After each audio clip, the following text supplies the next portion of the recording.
माताओं को मेरा प्रणाम। मैं मीरा, इस देश की बेटी। इस देश में बेटियों को कन्या कहा जाता है। उसे लक्ष्मी, सरस्वती, माँ दुर्गा के रूप में देखा जाता है और नवरात्रा के दिनों में तो साक्षात उसे घर घर में पूजा जाता है। फिर क्या हो गया कि आज वह अपने अस्तित्व की लड़ाई लड़ रही है। वह अपने जीवन की भीख मांग रही है। अरे, बेटी तो हर घर की शान है, उसी से घर में रोशनी है। बेटी तो घरों को जोड़ती है। तो आइए, बेटियों के सम्मान में हम एक नाटक प्रस्तुत करने जा रहे हैं, जिसका शीर्षक है बेटी बचाओ बेटी पढ़ाओ। मीरा, ओ मीरा, तुमने मुन्ना को कहीं देखा क्या? पता नहीं सुबह सुबह कहाँ चला गया। अभी उसने कुछ खाया भी नहीं, दूध भी नहीं पिया और स्कूल जाने की तैयारी भी तो करनी है। नहीं माँ, मैंने तो मुन्ना को नहीं देखा। मैं तो सुबह से बर्तन ही धो रही हूँ। माँ, मुझे भी स्कूल जाना है। मुझे पढ़ना लिखना बहुत अच्छा लगता है। मेरा भी दाखिला स्कूल में करा दो ना माँ। छोरी, बड़ी है स्कूल जाने वाली, घर के काम काज अच्छे से सीख ले। आगे चलकर यही तेरे काम आने वाले। पढ़ लिख कर कौन सा तुझको कलेक्टर बनना है? जल्दी जल्दी बर्तन साफ कर। माँ जी, मीरा को भी स्कूल में दाखिला दिला दीजिए ना। उसे भी पढ़ना लिखना जरूरी है। तू चुप कर। पढ़ना लिखना ये तो केवल लड़कों का काम है। उन्हें आगे चलकर घर गृहस्थी की जिम्मेदारी जो संभालनी होती है।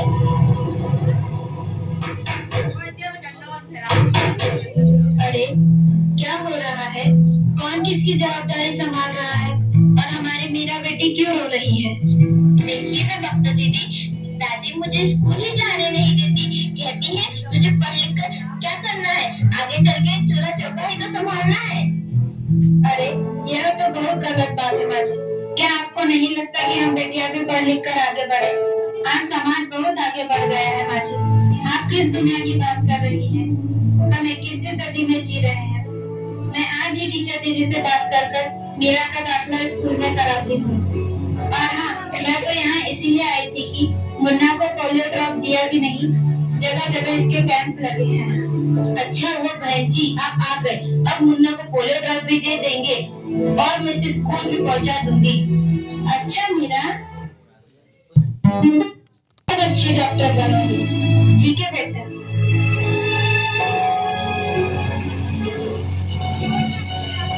पानी तो लाना।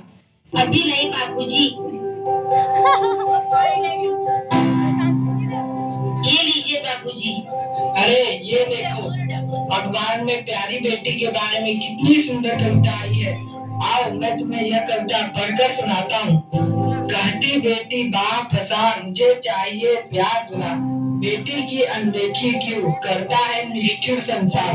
सोचो जरा हमारे बिन बसा सकोगे घर परिवार। गर्भ से लेकर यौवन तक मुझ पर लटक रही तलवार। मेरी व्यथा वेदना का आपको स्थायी उपचार। जब माई जग में न होगी तो तुम जन्म किससे पाओगे। जब बहन न होगी घर आंगन में तो किससे रूठोगे, किसे मनाओगे।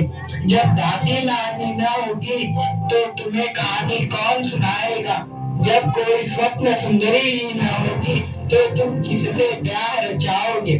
जब घर में बेटी ही न होगी तो तुम किस पर लाड लुटाओगे। जिस दुनिया में स्त्री ही न होगी उस दुनिया में कैसे रह पाओगे। जब तेरे घर में बहू ही न होगी तो कैसे वंश आगे बढ़ाओगे। नारी के दिन जब सुना है तुम ये बात कब समझ पाओगे। हाँ तो धन्यवाद। कैसी लगी यह कविता, है ना मजेदार? कहानी की मजेदार कविता मुझे नहीं आई पसंद। अरे कोई घर में है क्या?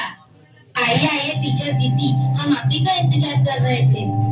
हाँ, जरा मैं कुछ दिनों के लिए बाहर चले गई, इसलिए यहाँ नहीं आ पाई।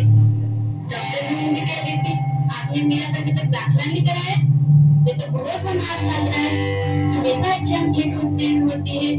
हाँ, मैं भी तो यही चाहती हूँ कि मेरा स्कूल जाए, खूब पढ़े, पर मेरी यहाँ सुनता कौन है। हाँ हाँ, खूब पढ़ाओ लड़की को और बाहर भेजो। जब कुछ गलत हो जाएगा ना तो मुंह छुपाने की भी जगह नहीं मिलेगी। अरे माँ जी, आप कहाँ की बात कहाँ लेकर बैठते। मेरा को 10 तक तो पढ़ाई पूरी कर लेने दीजिए, आगे की पढ़ाई के बारे में बाद में सोचेंगे। हाँ टीचर दीदी, हम मीरा को अवश्य स्कूल भेजेंगे। मैं उसे मेरे जैसा अनपढ़ नहीं रहने दूंगी, उसे खूब पढ़ाऊंगी। कल मीरा को तैयार रखना, मैं उसे लेने आऊंगी। क्यों दादाजी, सही कहा ना मैंने? हाँ हाँ बेटा, बिल्कुल सही कहा। मैं तो कब से कह रहा हूँ कि मीरा को भी स्कूल जाने दो। प्रणाम दादाजी। प्रणाम बेटा।